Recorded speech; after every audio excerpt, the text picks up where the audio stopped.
Parce que l'homme de Dieu ne connaît pas sa capacité de gestion.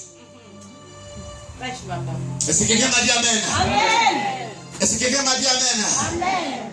Jétro dit à Moïse, établis des chefs de 1000, des chefs de 500, des chefs de 100 et des chefs de 10.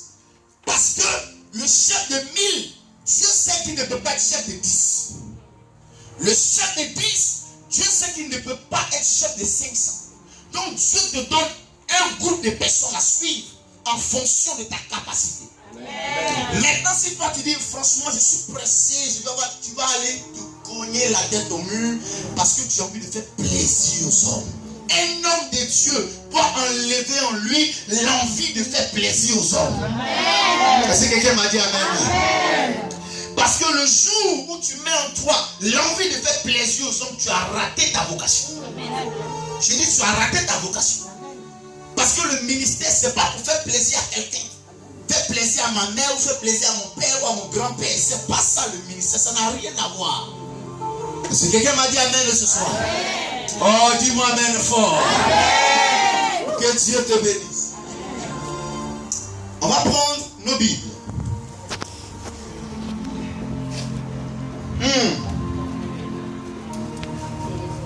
C'est chaud. 1 Corinthiens chapitre 12, le verset 4 à 7. 1 Corinthiens chapitre 12, le verset 4 à 7. Si tu veux être homme de Dieu ou servant de Dieu, et que tu as envie de faire plaisir à une personne, tu as raté ta vocation. 1 Corinthiens 12, 4 à 7. Lisons au nom du Seigneur. Il y a diversité de dons, mais le même esprit. Diversité de ministères, mais le même Seigneur. Diversité d'opérations, mais le même Dieu qui opère en tout temps. Je continue. Merci. Que Dieu nous bénisse. Amen. Que Dieu nous bénisse. Amen. Si tu es dans une assemblée et que le Seigneur te dit quitte l'assemblée, va. Quitte et tu vas. Tu pars. Ne dis pas non parce que je dois faire plaisir au pasteur, parce que le pasteur et moi on a des liens, on est liés. Non, non, non, non, non, non. Quand le Seigneur te dit pas, il faut partir. On ne fait pas plaisir à quelqu'un quand il s'agit de servir Dieu. Et on ne vient pas aussi dans la maison de Dieu pour faire plaisir à quelqu'un. Non. Non, non, non, non. Enlève ça dans la tête. Tu viens pour adorer Dieu. Parce que Dieu, tu sais ce que Dieu a fait pour toi. Donc quand tu viens dans sa maison, c'est pour l'adorer. Gloire à Jésus-Christ. C'est pour l'adorer. Il y a diversité de dons, mais le même esprit. Diversité de ministères, mais le même Seigneur. Diversité d'opérations, mais le même Dieu qui opère tout en tous. Le passage, il y a 3 parties. La première partie, la Bible parle de dons. Donc, il y a diversité de dons. Deuxième partie, diversité de ministères. Et la troisième partie, diversité d'opérations. Suis-moi bien. Un don spirituel est différent d'un ministère. Et vous pouvez avoir le même ministère, mais différentes sortes d'opérer. C'est-à-dire que je peux être évangéliste. C'est vrai, Thierry peut être évangéliste comme moi. Mais on n'aura pas la même manière d'exercer ce ministère évangélique. Si les hommes de Dieu comprennent ça, il ne va même pas avoir de jalousie dans le corps de Christ. Tu ne vas même pas chercher à dénigrer ton frère. Tu ne vas même pas chercher à lancer des pieds à l'autre. Parce que la Bible est tellement simple à comprendre. Mais c'est nous qui la comprenons. Il y a différentes sortes de dons. Donc, le don que moi j'ai, si toi tu ne l'as pas, tu as un don que moi j'ai pas. Si quelqu'un m'a dit Amen. Amen. Certainement je sais chanter. Toi tu ne sais pas chanter, mais tu as un don de prière ou un don de sagesse. Ça se complète. Amen. Ça se complète. Moi j'ai un don de chanter. Tu chantes. Toi tu pries, tu es intercesseuse. Ça se complète. Mais pourquoi laisser mon don de chant et envier ton don d'intercession? La Bible dit qu'il y a diverses sortes de dons. C'est-à-dire qu'il donne un don à l'autre, un autre, ainsi de suite. D'accord? Et ensuite, il donne les ministères en fonction de ce qu'il veut. Il est souverain. Il peut te dire, toi tu es apôtre, toi tu es pasteur, toi tu es évangéliste, toi tu es docteur. Dieu te donne les ministères en fonction de ce qu'il veut, en fonction de ce qu'il a vu en toi.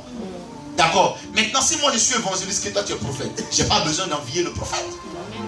Parce que le prophète, c'est qu'il peut faire, l'évangéliste ne peut pas le faire. L'évangéliste aussi, c'est qu'il peut faire, le prophète ne peut pas le faire. Mais les deux se complètent. C'est pour cela qu'il dit, il y a diversité de dons. Diversité de ministères, diversité d'opérations. Diversité d'opérations lorsque vous avez le même don. Diversité d'opérations lorsque vous avez le même ministère. Le don est différent du ministère. Vous savez, c'est comme l'arbre. L'arbre, c'est le ministère. Et les fruits rattachés à l'arbre sont les dons spirituels. Il n'existe pas un ministère sans don. Mais il existe un don sans ministère. Je reprends ce que j'ai dit. Il n'existe jamais quelqu'un qui a un ministère sans qu'il y ait des dons qui accompagnent le ministère.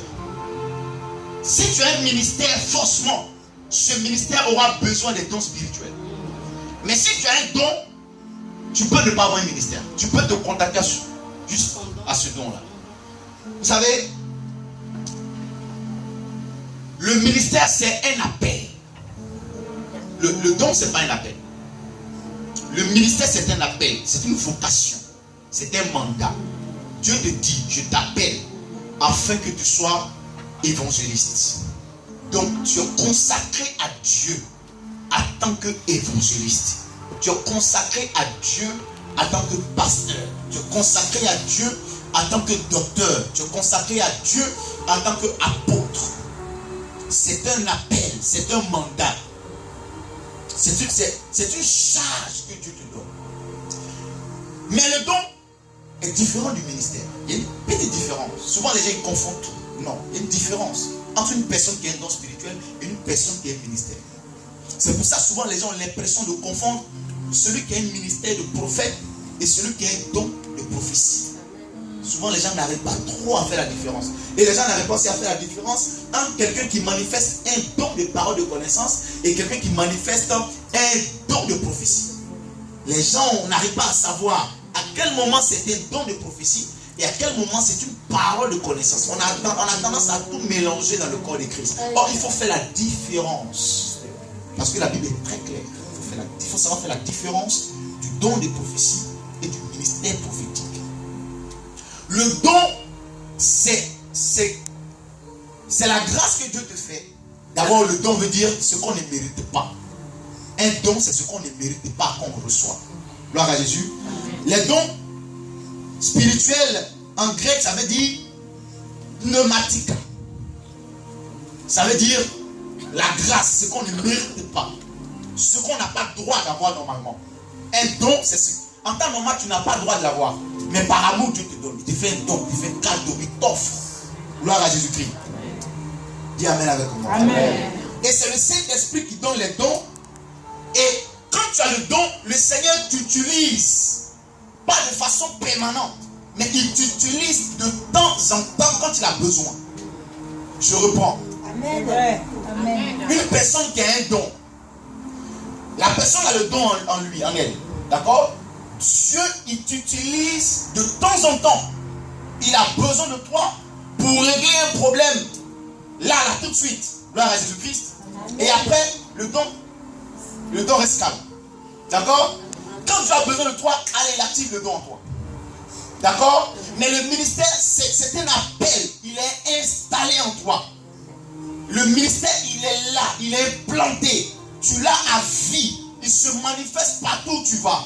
Or, le don, il se manifeste de temps en temps.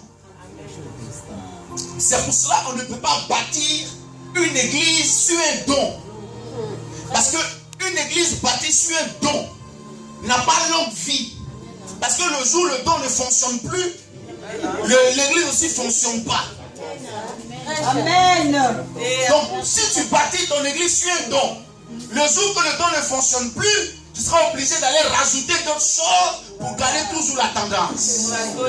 C'est pour cela que dans nos églises, on a des prophètes, mais en dessous, qui ont tissé des alliances terribles pour avoir beaucoup